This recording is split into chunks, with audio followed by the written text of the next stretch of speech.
Selamat datang kembali. Oke, kali ini kita akan coba melakukan penelusuran mendalam ya ke dunia peralatan Pilates. Fokus kita sekarang ini ke satu merek yang, wah, sering banget dianggap standar emas gitu, Merrithew.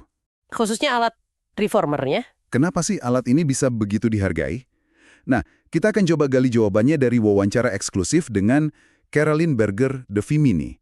Beliau ini instruktur Pilates, pengalamannya udah 25 tahun loh. Dan baru aja berbagi pandangan setelah acara besar Salon de Fitness di Paris tahun 2025. Jadi sumber kita ini transkrip wawancara itu. Dan ada satu pertanyaan yang kayaknya terus muncul di sana. Kenapa sih milih Merrithew? Bukan merek lain aja yang mungkin lebih baru atau lebih murah. Nah, misi kita di sini, ya kita coba pahami sudut pandang Caroline. Kita bongkar apa sih yang menurut dia bikin alat ini istimewa banget.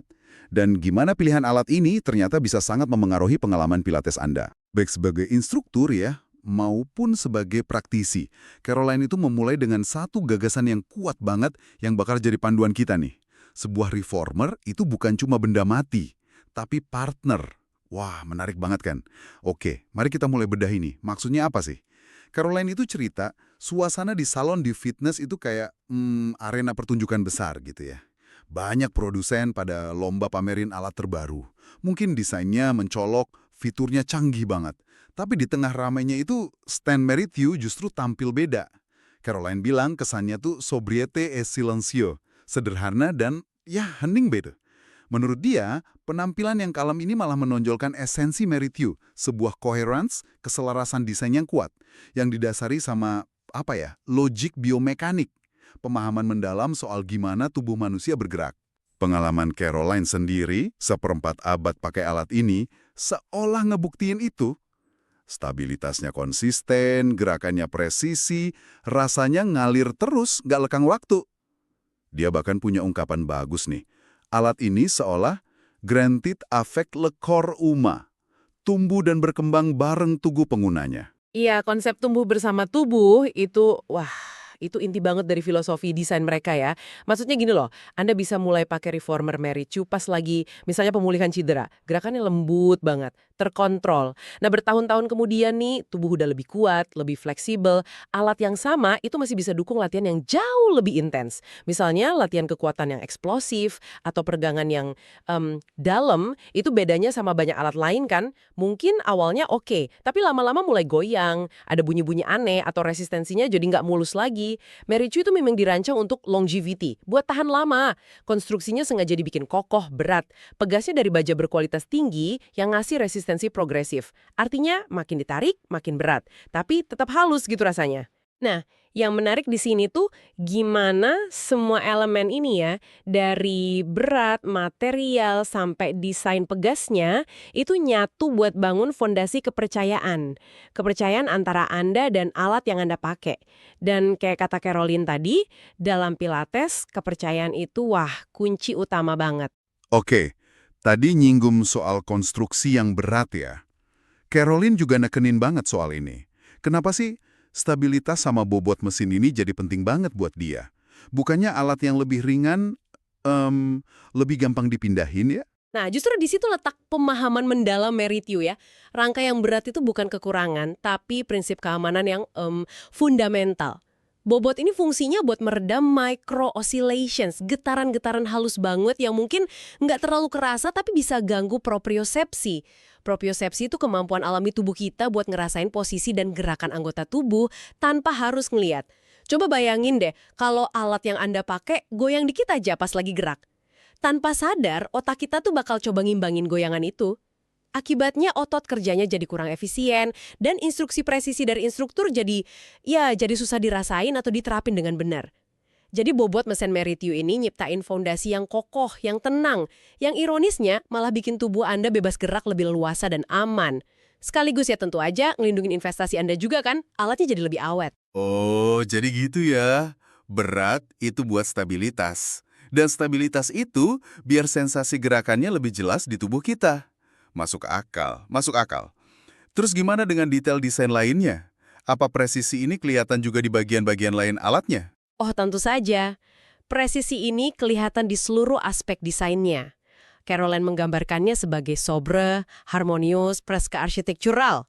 Sederhana, harmonis, hampir kayak karya arsitektur gitu. Garis-garisnya bersih, nggak banyak ornamen nggak perlu. Setiap sudut, setiap lekukan tuh kayaknya dipikirin matang buat dukung postur alami tubuh. Kalau kita lihat lebih detail nih, carriage atau kereta luncurnya, tempat Anda biasa tiduran atau duduk, itu ngeluncurnya hampir tanpa suara di relnya. Halus banget. Footbar atau palang kakinya, itu bisa diatur posisinya dengan klik yang jelas gitu, dan rasanya kokoh pas ditekan. Straps atau tali buat tangan dan kaki juga ngerespon gerakan dengan mulus ya, nggak ada sentakan atau jeda yang ganggu. Materialnya juga dipilih hati-hati, kayu solid ngasih kesan hangat natural, logam yang dipoles ngasih kesan kokoh presisi, busa pelapisnya padat tapi nyaman. Bahkan tekstur kain pelapisnya pun, kata Caroline, dirancang biar ngasih cengkraman yang pas. Cukup biar nggak kepleset, tapi nggak sampai ngehambat kalau perlu geser posisi dikit. Benar-benar kerasa deh, setiap detailnya itu dirancang buat menghormati biomekanika tubuh dan dukung pola napas yang baik selama latihan. Oke, menarik banget detailnya. Nah, balik lagi ke pameran di Paris tadi. Di tengah gempuran merek-merek baru, ya, dengan segala fitur dan warna-warni, apa sih yang menurut Caroline masih jadi keunggulan kompetitif Merrithew yang paling dasar? Caroline nunjuk ke satu hal yang dia sebut l'honnêteté de la mécanique, semacam kejujuran mekanis gitu. Maksudnya alat ini tuh dirancang buat ngasih umpan balik yang jujur soal gerakan Anda, nggak nipu, nggak nyembunyiin kekurangan. Ini beda sama beberapa pendekatan pemasaran yang mungkin lebih fokus ke gimmick, ya warna menarik, aksesori tambahan yang fungsinya dipertanyakan, atau janji hasil instan. Nah, bagian yang menurut Caroline paling nunjukin kejujuran ini itu ada di sistem pegasnya. Pegas Merrithew ini nggak sembarangan loh, mereka dikalibrasi secara khusus buat ngikutin kurva tegangan fisiologis otot manusia. Artinya, resistensi yang dikasih pegas itu naiknya proporsional dan mulus seiring otot Anda manjang pas gerak. Ini mungkin kedengeran teknis ya, tapi inilah kunci yang menurut Caroline bantu cegah cedera dan bikin setiap gerakan kerasa lebih alami, lebih harmonis. Plus, ini bukan hasil coba-coba semalam. Ini didukung riset dan pengembangan Merrithew lebih dari 30 tahun. Jadi ini bukan sekedar ikut tren sesaat, tapi udah jadi bagian dari budaya dan filosofi mereka. Penjujuran mekanis lewat kalibrasi pegas yang presisi. Wah, ini menarik ya. Dan kayaknya kualitas alat ini punya dampak langsung ke cara ngajar juga ya. Tepat sekali, kualitas dan presisi alat ini ngaruh banget ke proses pengajaran atau pedagogi Pilates. Caroline punya ungkapan yang bagus banget buat ini. Le réformer enseigne avec moi. Reformer ini ngajar bareng saya. Maksudnya, mesin yang presisi itu bisa nerjemahin instruksi verbal dari instruktur jadi sensasi fisik yang jelas dan akurat buat Anda sebagai murid. Misalnya nih, instruktur bilang, rasain tulang belakang manjang tanpa ubah posisi netral panggul. Anda kan harus benar-benar ngerasain sensasi itu. Kalau alatnya geter, resistensinya nyendat, atau ada bagian yang longgar, wah, sensasi itu jadi kabur, jadi susah ditangkep. Dengan alat kayak Merrithew, mesin itu seolah jadi perpanjangan indera peraba instruktur. Jadi alat komunikasi nonverbal yang bantu tubuh Anda ngerti instruksi secara langsung. Jadi kalau kita lihat gambaran besarnya, alat yang bagus itu bukan cuma fasilitas pasif aja, tapi partner aktif dalam proses belajar. Membantu jembatenin instruksi verbal sama pengalaman fisik yang nyata. Itu ngejelasin kenapa alat yang tepat bisa bikin belajar lebih cepat ya. Caroline juga cerita dari sisi pengguna kan? Soal kenapa murid-muridnya ngerasa beda pas latihan di alat Merrithew. Betul. Dia sering dengar testimoni dari murid-muridnya, terutama mereka yang mungkin sering pindah-pindah studio ya. Misalnya pakai sistem kayak kelas pas gitu. Banyak yang bilang, kami akhirnya milih balik ke sini karena ngerasa aman. Rasa aman ini bukan cuma soal keselamatan fisik aja, tapi juga rasa percaya sama konsistensi alatnya.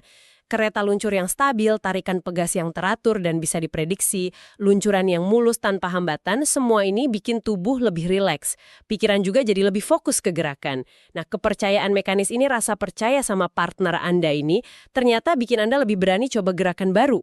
Atau lebih mendalami gerakan yang udah dikuasai. Napas jadi lebih dalam karena nggak ada tegang antisipasi alatnya rewel atau gimana.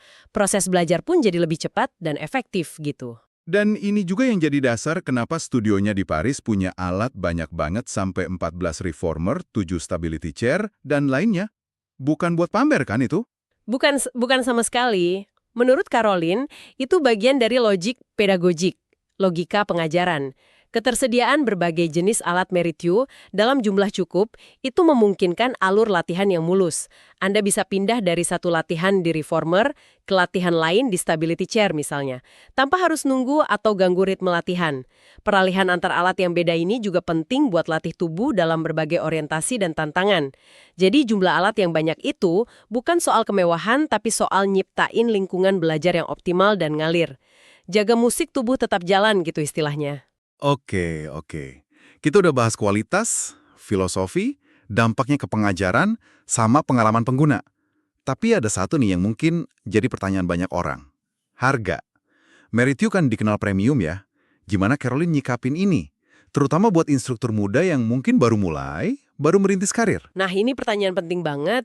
Dan saran Caroline tuh sangat pragmatis, sangat membumi menurut saya. Dia bilang ke instruktur muda, mulai aja dari apa yang kamu bisa, beli reformer yang terjangkau dulu sesuai kemampuan finansial sekarang, pakai itu buat latihan, buat ngajar, kumpulin pengalaman, dan terus berkembang. Tapi, nah ini pentingnya, jadiin alat berkualitas kayak Meritu sebagai tujuan jangka panjang kamu. Dia pakai analogi mobil yang bagus. Mungkin kita mulai dengan mobil kecil yang ekonomis, cukup buat kebutuhan dasar. Tapi seiring waktu, mungkin kita mimpi punya sedan yang lebih besar, lebih nyaman, lebih stabil buat perjalanan jauh. Sama kayak reformer, alat yang lebih sederhana mungkin cukup di awal. Tapi buat mencapai level pengajaran dan pengalaman klien yang lebih tinggi, stabilitas dan presisi alat kelas atas kayak Meritu itu jadi sangat berharga. Ini tuh investasi, gitu. Investasi dalam kualitas pengajaran dan juga soal durabilitas alatnya itu sendiri ya, biar awet. Tepat. Ini bukan cuma soal investasi finansial jangka panjang karena alatnya awet. Caroline nyebut alatnya sendiri udah lebih dari 10 tahun dan masih sempurna kondisinya, tapi juga ada dimensi etis dan ekologisnya. Milih alat yang tahan lama itu artinya kita nggak ikut-ikutan kontribusi ke budaya beli buang yang makin marak sekarang ini kan? Ini sangat sejalan sama filosofi inti Pilates itu sendiri, menghargai proses, kesabaran, kualitas yang tahan lama, dan keberlanjutan. Baik buat tubuh kita maupun buat lingkungan. Jadi milih alat yang awet itu bukan cuma pinter secara ekonomi, tapi juga pilihan yang bertanggung jawab, gitu. Wah, menarik banget ya ngelihat gimana pilihan alat bisa nyambung ke etika dan keberlanjutan. Ngomongin ke depan nih, gimana pandangan Caroline soal masa depan peralatan Pilates? Apa teknologi bakal ngambil alih semua? Caroline ngelihat potensi besar sih dalam integrasi teknologi. Misalnya, sensor gerak yang bisa ngasih feedback real time soal postur Anda. Atau interface digital yang nyambung ke aplikasi latihan gitu. Tapi ada kekhawatiran sekaligus harapan dari dia.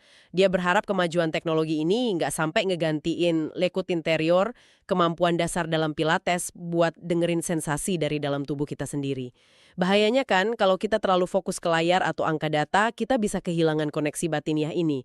Padahal itu inti kesadaran tubuh. Dia berharap merek yang udah mateng kayak Meritu bisa mengintegrasikan inovasi teknologi secara bijak, tanpa kehilangan jiwanya, yaitu ketelitian mekanis, stabilitas yang nenangin, dan keheningan yang dukung fokus internal. Inovasi itu penting, tapi jangan sampai ngorbanin kehadiran penuh pas latihan. Karena bagaimanapun esensi tubuh manusia, kebutuhan akan gravitasi, kejelasan gerakan, napas itu kan nggak berubah. Jadi, teknologi sebagai pendukung ya, bukan pengganti sensasi tubuh. Dan kayaknya, buat Caroline, semua ini balik lagi ke satu prinsip utama ya. Bener banget. Inti dari seluruh pandangannya itu ngelihat Pilates bukan cuma metode latihan, tapi sebagai sebuah etika, cara ngelakuin sesuatu dengan integritas dan kejujuran. Dan etika ini, menurut dia, harus tercermin di setiap aspek, termasuk milih alat. Milih Meritu buat dia itu bentuk fidelity, kesetiaan.